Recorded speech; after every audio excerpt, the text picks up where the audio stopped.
ಮಲ್ನಾಡ್ ರೆಸಿಪಿಗೆ ಸ್ವಾಗತ. ಇವತ್ತು ನಾವು ತುಂಬಾ ರುಚಿಯಾಗಿ ಹಾಗೆ ಮೃದುವಾಗಿ ಇನ್ಸ್ಟೆಂಟ್ ಆಗಿ ಹೇಗೆ ದೋಸೆ ಮಾಡೋದಂತ ನೋಡ್ಕೊಳ್ಳೋಣ. ತುಂಬಾ ಈಸಿಯಾಗಿ ಮಾಡ್ಕೊಳ್ಬಹುದು. ಒಂದು 10 ನಿಮಿಷದ ಒಳಗಡೆ ಆಗಿ ಮಾಡ್ಕೊಡುವಂತ ಒಂದು ರೆಸಿಪಿ ಇದು. ಮೊದಲಿಗೆ ಒಂದು ಮಿಕ್ಸಿಂಗ್ ಬೌಲಿಗೆ 1 ಕಪ್ ಆಗುವಷ್ಟು ಪೇಪರ್ ಅವಲಕ್ಕಿಯನ್ನ ತಗೊಂಡಿದ್ದೀನಿ. ತೆಳು ಅವಲಕ್ಕಿ ಬರುತ್ತಲ್ಲ ಅದು. ನೀವು ತೆಳು ಅವಲಕ್ಕಿ ಬದಲಿಗೆ ದಪ್ಪ ಅವಲಕ್ಕಿಯನ್ನು ಕೂಡ ಬಳಸಬಹುದು. ದಪ್ಪ ಅವಲಕ್ಕಿ ತಗೊಳ್ಳೋರಾದ್ರೆ ಒಂದು 10 ನಿಮಿಷ ನೆನೆಸಿಡ್ಬೇಕಾಗತ್ತೆ. ಪೇಪರ್ ಅವಲಕ್ಕಿ ಆದ್ರೆ ಇನ್ಸ್ಟೆಂಟ್ ಆಗಿ ಸಾಫ್ಟ್ ಆಗೋ ಕಾರಣಕ್ಕೆ ಜಸ್ಟ್ ತೊಳೆದ್ಬಿಟ್ಟು ಹಾಕೊಂಡ್ರೆ ಸಾಕು. ಸೊ ಒಂದ್ಸರಿ ಇದನ್ನ ನೀರ್ ಹಾಕಿ ಚೆನ್ನಾಗಿ ತೊಳೆದ್ಬಿಟ್ಟು ಸೊ ಇದನ್ನ ಒಂದು ಮಿಕ್ಸಿಂಗ್ ಬೌಲಿಗೆ ಸೇರಿಸ್ಕೊಳ್ತಾ ಇದೀನಿ. ಇವಾಗ ಅದೇ ಕಪ್ಪಲ್ಲಿ 1 ಕಪ್ ಆಗುವಷ್ಟು ಮೀಡಿಯಂ ರವೆ, ಉಪ್ಪಿಟ್ಟಿಗೆಲ್ಲ ಬಳಸ್ತೀವಲ್ವಾ, ಸೊ ಅದೇ ರವೆಯನ್ನ ಸೇರಿಸ್ಕೊಳ್ತಾ ಇದೀನಿ. ಇದ್ರ ಬದಲಿಗೆ ಚಿರೋಟಿ ರವೆ, ಬನ್ಸಿ ರವೆ ಯಾವ್ದಾದ್ರೂ ಬಳಸಬಹುದು.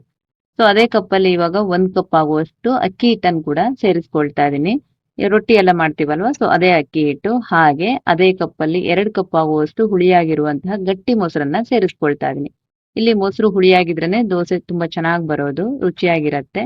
ಹಾಗೆ ಇಲ್ಲಿ ಅದೇ ಕಪ್ಪಲ್ಲಿ 1 ಕಪ್ ಆಗುವಷ್ಟು ನೀರನ್ನು ಕೂಡ ಸೇರಿಸ್ಕೊಳ್ತಾ ಇದೀನಿ. ಇಲ್ಲಿ ನೀವು ಮೊಸರು ಬದಲಿಗೆ ಮಜ್ಜಿಗೆಯನ್ನು ಕೂಡ ಸೇರಿಸ್ಕೊಳ್ಬಹುದು. ಮಜ್ಜಿಗೆ ಸೇರಿಸ್ಕೊಳ್ಳೋರು ನೀರ್ ಸೇರಿಸ್ಕೊಳ್ಳೋದು ಬೇಡ. ಮಜ್ಜಿಗೆಯನ್ನೇ 3 ಕಪ್ ಆಗುವಷ್ಟು ಬಳಸ್ಕೊಂಡ್ರೆ ಸಾಕಾಗತ್ತೆ. ಸೊ ಇವಾಗ ಚೆನ್ನಾಗಿ ಮಿಕ್ಸ್ ಮಾಡ್ಕೊಳ್ಳಿ. ರವೆ ಎಲ್ಲ ಚೆನ್ನಾಗಿ ಅರಳ್ಕೊಳ್ಬೇಕು. ಆ ರೀತಿ ಒಂದಕ್ಕೊಂದು ಬೆರೆಸ್ಕೊಳ್ಳೋ ರೀತಿ ನೀಟಾಗಿ ಕೈಯಲ್ಲಾದ್ರೂ ಸ್ಪೂನಲ್ಲಾದ್ರೂ ಮಿಕ್ಸ್ ಮಾಡ್ಕೊಳ್ಬೇಕು. ಇದನ್ನ ಒಂದು 10 ನಿಮಿಷ ಇಟ್ರೆ ಸಾಕು, ನೆಂದ್ಕೊಳತ್ತೆ ಚೆನ್ನಾಗಿ. ಬೇಗ ಮಾಡೋದ್ರಿಂದ ಇನ್ಸ್ಟೆಂಟ್ ಆಗಿರೋದ್ರಿಂದ ಒಂದು 10 ನಿಮಿಷ ನೆನ್ಸಿದ್ರೆ ಸಾಕು. ಇದನ್ನ ಮುಚ್ಬಿಟ್ಟು ಒಂದು 10 ನಿಮಿಷ ಇಡ್ತಾ ಇದೀನಿ. ಒಂದು 10 ನಿಮಿಷ ಆದ್ಮೇಲೆ ಆ ರವೆ ಎಲ್ಲ ಅರಳ್ಕೊಂಡು ಆ ನೀರಿನ ಅಂಶವೆಲ್ಲ ಹೀರ್ಕೊಂಡು ಸ್ವಲ್ಪ ಗಟ್ಟಿ ಆಗತ್ತೆ ನೋಡಿ, ಈ ರೀತಿ ತಿಕ್ ಆಗತ್ತೆ. ಸೊ ಇದನ್ನ ಇವಾಗ ನಾವು ಸ್ಮೂತ್ ಆಗಿ ರುಬ್ಕೊಳ್ಬೇಕು. ಒಂದು ಮಿಕ್ಸರ್ ಜಾರಿಗೆ ನೆನ್ಸಿಟ್ಟಿರುವಂತಹ ರವೆ ಹಾಗೆ ಅವಲಕ್ಕಿ ಹಾಗೆ ಮೊಸರೆಲ್ಲ ಇದೆಲ್ಲ ಇದನ್ನ ನಾವು ಮಿಕ್ಸರ್ ಜಾರಿಗೆ ಸೇರಿಸ್ಕೊಂಡು ಇಲ್ಲಿ ರುಬ್ಬುವಾಗ್ಲೂ ಕೂಡ ನಾನಿಲ್ಲಿ 1 ಕಪ್ ಆಗುವಷ್ಟು ನೀರನ್ನ ಸೇರಿಸ್ಕೊಳ್ತಾ ಇದ್ದೀನಿ. ಇಲ್ಲೂ ಕೂಡ ಅಷ್ಟೇ, ಮಜ್ಜಿಗೆ ಬಳಸುವವರು ನೀರ್ ಬದಲಿಗೆ ಮಜ್ಜಿಗೆಯನ್ನೇ ಬಳಸ್ಬಿಟ್ಟು ಕೂಡ ನೀವು ದೋಸೆಯನ್ನ ಮಾಡ್ಕೊಳ್ಬಹುದು. ಕರೆಕ್ಟ್ ಆಗಿ ಅಳತೆ ಮಾಡಿ ಹಾಕೊಳ್ಳಿ, ದೋಸೆ ಸರಿಯಾಗಿ ಬರತ್ತೆ. ನೀವು ಕಣ್ಣಳತೆಯಲ್ಲಿ ಹಾಕೊಂಡ್ರೆ ದೋಸೆ ಅಷ್ಟು ನೀಟಾಗಿ ಬರೋದಿಲ್ಲ. ಸೊ ಇದನ್ನ ಇವಾಗ ಸ್ಮೂತ್ ಆಗಿ ರುಬ್ಕೊಳ್ಬೇಕು. ಇಷ್ಟು ಸ್ಮೂತ್ ಆಗಿ ಇರ್ಲಿ. ಇವಾಗ ನೀರ್ ದೋಸೆಗೆಲ್ಲ ಹೇಗ್ ರುಬ್ತಿರಲ್ವಾ ಸ್ಮೂತ್ ಆಗಿ, ಸೊ ಆ ರೀತಿ ಇದ್ರೆ ಸಾಕು. ರುಬ್ಬುವಾಗ ಮತ್ತೇನು ಎಕ್ಸ್ಟ್ರಾ ನೀರ್ ಹಾಕೊಳ್ಳೋದು ಬೇಡ. ಒಂದೇ ಕಪ್ ಆಗುವಷ್ಟು ನೀರ್ ಹಾಕಿ ರುಬ್ಬಿದ್ರೆ ಆಗತ್ತೆ. ನೋಡಿ, ಸ್ಪೂನಿಗೆ ಈ ರೀತಿ ದಪ್ಪವಾಗಿ ಅಂಟ್ಕೊಳ್ಬೇಕು. ಸೊ ರುಬ್ಬಿರುವಂತಹ ಮಿಶ್ರಣವನ್ನ ಅದೇ ಮಿಕ್ಸಿಂಗ್ ಬೌಲಿಗೆ ಮತ್ತೆ ನಾನು ಸೇರಿಸ್ಕೊಳ್ತಾ ಇದ್ದೀನಿ. ಇಲ್ಲಿ ನೀವು ಮಿಕ್ಸರ್ ಜಾರನ್ನೆಲ್ಲ ತೊಳೆದ್ಬಿಟ್ಟು ಮತ್ತೆ ನೀರ್ ಹಾಕೊಳ್ಳೋದೇನು ಬೇಡ. ಇಲ್ಲಿ ಹಿಟ್ಟಿಗೆ ಆಗುವಷ್ಟು ಉಪ್ಪನ್ನು ಕೂಡ ಸೇರಿಸ್ಕೊಳ್ಳೋಣ. ಇಲ್ಲಿ ಅರ್ಧ ಟೀ ಸ್ಪೂನ್ ಆಗುವಷ್ಟು ಉಪ್ಪನ್ನ ಸೇರಿಸ್ಕೊಳ್ತಾ ಇದೀನಿ. ಹಾಗೆ ಒಂದು 2 ಚಿಟಿಕೆ ಆಗುವಷ್ಟು ಅಡಿಗೆ ಸೋಡಾವನ್ನು ಕೂಡ ಸೇರಿಸ್ಕೊಳ್ತಾ ಇದೀನಿ. ಈನೋ ಇದ್ರೆ ಈನೋ ಪೌಡರ್ನಾದ್ರೂ ಸೇರಿಸ್ಕೊಳ್ಬಹುದು. ಇದನ್ನ ಚೆನ್ನಾಗಿ ಒಂದಕ್ಕೊಂದು ಬೆರೆಸ್ಕೊಳ್ಳೋ ರೀತಿ ನೀಟಾಗಿ 1-2 ನಿಮಿಷ ಮಿಕ್ಸ್ ಮಾಡ್ಕೊಳ್ಳಿ. ಇದನ್ನ ಮತ್ತೆ ಹುಳಿ ಬರ್ಸುವಂತ ಅವಶ್ಯಕತೆ ಏನೂ ಇಲ್ಲ. ತಕ್ಷಣಕ್ಕೆ ರುಬ್ಬಿದ ತಕ್ಷಣಕ್ಕೆ ಹಾಕೊಳ್ಳುವಂತ ದೋಸೆ ಇದು. ಸೊ ಇಲ್ಲಿ 1 ಸ್ಕೂಪ್ ಆಗುವಷ್ಟು ಹಿಟ್ಟನ್ನ ತಗೊಂಡು ಇವಾಗ ದೋಸೆ ಹಾಕೊಳ್ಳೋಣ.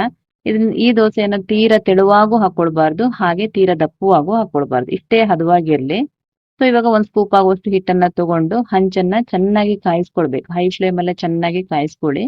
ನಾನ್ ಸ್ಟಿಕ್ ತವ ಆದ್ರೆ ಹಾಗೆ ನೀವು ಡೈರೆಕ್ಟ್ ದೋಸೆ ಹಾಕೊಳ್ಬಹುದು. ಇಲ್ಲಿ ಕಬ್ಬಿಣದ ಹಂಚೆಲ್ಲ ಆದ್ರೆ ಸ್ವಲ್ಪ ನೀರನ್ನ ಈ ರೀತಿ ಚಿಮುಸ್ಕೊಂಡು ಸ್ವಲ್ಪ ಒಂದು 1/4 ಟೀ ಸ್ಪೂನ್ ಆಗುವಷ್ಟು ಎಣ್ಣೆನ ಈ ರೀತಿ ಸವರ್ಕೊಂಡು, ಎಣ್ಣೆನೋ ಅಥವಾ ತುಪ್ಪ ಬೆಣ್ಣೆನ ಸವರ್ಕೊಂಡು ಹಿಟ್ಟನ್ನ ಹಾಕೊಂಡ್ರೆ ಆಯ್ತು. ನೋಡಿ, ಹಾಕುವಾಗ ಸ್ವಲ್ಪ ಮೇಲೆಯಿಂದ ಎತ್ತಿ ಬಿಟ್ಟು ಹಾಕಿದಾಗ ನೀಟಾಗಿ ನಿಮ್ಗೆ ಎಲ್ಲ ಕಡೆ ಸ್ಪ್ರೆಡ್ ಆಗತ್ತೆ. ಹಾಗೆ ಚೆನ್ನಾಗಿ ಹೋಲ್ ಹೋಲ್ ತರ ಈ ತೂತ್ ತೂತಾಗಿ ಬರುತ್ತೆ. ನೋಡ್ಕೊಳ್ಳಿ. ಹಾಕಿದ್ಮೇಲೆ ಮತ್ತೆ ಸೌಟಿಂದ ಈ ರೀತಿ ಸ್ಪ್ರೆಡ್ ಮಾಡಬೇಡಿ. ನೀಟಾಗಿ ಬಂತಲ್ವಾ? ಈ ರೀತಿ ಸೆಟ್ ದೋಸೆ ತರ ಅಥವಾ ಖಾಲಿ ದೋಸೆ ರೀತಿ ಆ ರೀತಿ ಹಾಕೊಳ್ಳಿ. ಈ ಮಸಾಲೆ ದೋಸೆ ತರ ಎಲ್ಲ ಹಾಕೊಂಡ್ರೆ ಈ ದೋಸೆ ಅಷ್ಟು ಚೆನ್ನಾಗಿ ಬರೋದಿಲ್ಲ. ಮೇಲೆಯಿಂದ ಒಂದು ಅರ್ಧ ಟೀ ಸ್ಪೂನ್ ಆಗುವಷ್ಟು ಬೆಣ್ಣೆನೋ ತುಪ್ಪನ ಅಥವಾ ಎಣ್ಣೆಯನ್ನ ಈ ರೀತಿ ಹಾಕೊಳ್ಬೇಕು. ಇಷ್ಟ ಇದ್ದರೆ ಹಾಕೊಳ್ಳಿ, ಬೇಡ ಅಂದ್ರೆ ಸ್ಕಿಪ್ ಕೂಡ ಮಾಡಬಹುದು. ಇದನ್ನ ಒಂದ್ ಬದಿಯಲ್ಲಿ 1-2 ನಿಮಿಷ ಈ ರೀತಿ ನೀಟಾಗಿ ಬೇಯಿಸ್ಕೊಂಡು ಮತ್ತೆ ಇದನ್ನ ಮಗ್ಚ್ ಹಾಕಿ 1 ನಿಮಿಷ ಬೇಯಿಸ್ಕೊಂಡ್ರೆ ನಮಗೆ ದೋಸೆ ರೆಡಿ ಆಗ್ಬಿಡತ್ತೆ. ತುಂಬಾ ಚೆನ್ನಾಗಿರತ್ತೆ, ರುಚಿಯಾಗಿಯೂ ಇರುತ್ತೆ, ಹಾಗೆ ಡಿಫ್ರೆಂಟ್ ಆಗೂ ಇರುತ್ತೆ. ಹಾಗೆ ಕ್ವಿಕ್ ಆಗಿ ಮಾಡ್ಕೊಳ್ಬಹುದು. ಮೇನ್ ಆಗಿ ಇದರಲ್ಲಿ ಟೈಮ್ ಸೇವ್ ಆಗುತ್ತೆ. ನೋಡಿ, ಇವಾಗ ನೋಡ್ತಾ ನೋಡ್ತಾ ಇದ್ದಂಗೆ ನಮ್ಗೆ ಒಳ್ಳೆ ದೋಸೆ ರೆಡಿ ಆಯ್ತು. ಸಾಫ್ಟ್ ಆಗಿರುವಂತಹ ದೋಸೆ ರೆಡಿ ಆಯ್ತು. ಇಷ್ಟೇ, ಇದು ಸಿಂಪಲ್ ಆಗಿ ಮಾಡ್ಕೊಳ್ಳುವಂತಹ ಒಂದು ದೋಸೆ ರೆಸಿಪಿ. ಇಲ್ಲಿ ನೀವು ರುಬ್ಬುವಾಗ ಒಂದು ಅರ್ಧ ಹಿಡಿ ಆಗುವಷ್ಟು ಹಸಿ ತೆಂಗಿನಕಾಯಿ ಕೂಡ ಹಾಕಿ, ತೆಂಗಿನಕಾಯಿ ಇದ್ರೆ ತೆಂಗಿನಕಾಯಿ ಹಾಕಿ ರುಬ್ಬಿ ಮಾಡ್ಕೊಳ್ಳಿ. ಇಲ್ಲ ಅಂದ್ರೆ ಈ ರೀತಿ ಇಷ್ಟೇ ಹಾಕಿ ಕೂಡ ನೀವು ದೋಸೆಯನ್ನ ಮಾಡ್ಕೊಳ್ಬಹುದು. ಇಲ್ಲಿ ನಾನು ತೆಂಗಿನಕಾಯಿ ಚಟ್ನಿ ಜೊತೆಗೆ ಸರ್ವ್ ಮಾಡಿದೆ. ನೀವು ಯಾವುದೇ ರೀತಿ ಚಟ್ನಿಗಳು, ಕರಿಗಳು ಯಾವ್ದ್ರ ಜೊತೆಗಾದ್ರೂ ಸರ್ವ್ ಮಾಡಬಹುದು. ನೋಡಿ ಎಷ್ಟು ಸಾಫ್ಟ್ ಆಗಿ ಮೃದುವಾಗಿ ಬಂದಿದೆ ಅಂತ ಹೇಳಿ. ಈ ಮಕ್ಳಿರೋ ಮನೆಗಂತೂ ಎಷ್ಟು ತಿಂಡಿ ಮಾಡ್ಕೊಟ್ರು ಸಾಕಾಗೋದಿಲ್ಲ. ಇದು ಬೇಡ, ನಿನ್ನೆ ಇದೇ ಮಾಡಿದೀಯಾ, ನಾ ತಿನ್ನಲ್ಲ, ಆ ರೀತಿ ಹೇಳ್ತಾರಲ್ವಾ. ಈ ರೀತಿ ದಿನ ಒಂದೊಂದ್ ರೀತಿ ನಾವು ದೋಸೆಗಳು ಏನೋ ಒಂದ್ ತಿಂಡಿಗಳು ಮಾಡ್ಕೊಟ್ಟಾಗ ಮಕ್ಕಳು ಕೂಡ ಖುಷಿಯಾಗಿ ತಿಂತಾರೆ. ಈ ರೆಸಿಪಿ ಇಷ್ಟ ಆದ್ರೆ ಒಂದು ಲೈಕ್ ಮಾಡಿ, ಹಾಗೆ ಚಾನಲ್ಗೆ ಹೊಸಬರಾಗಿದ್ರೆ ಸಬ್ಸ್ಕ್ರೈಬ್ ಆಗೋದನ್ನ ಮರಿಬೇಡಿ. Thank you.